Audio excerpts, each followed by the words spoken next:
सखीरे जड़िए से बिगड़ल बनसल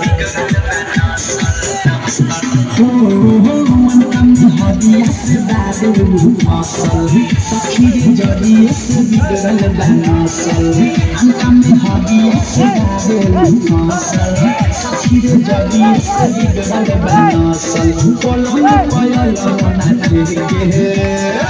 लाज के बाबा के भापा सुत सौतन के लेके 500,000 रोज दे के भापा सुत सौतन के लेके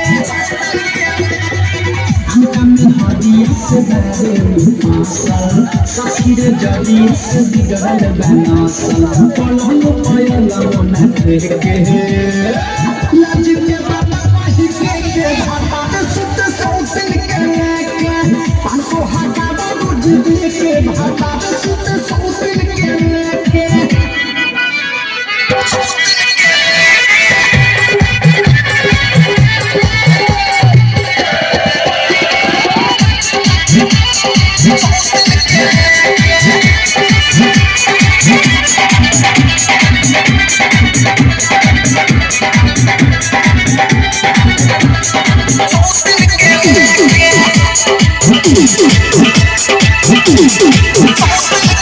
काकीना काकी पढ़ा के खियावाला कहाँ के जड़ी बूटी पिया के पियावाला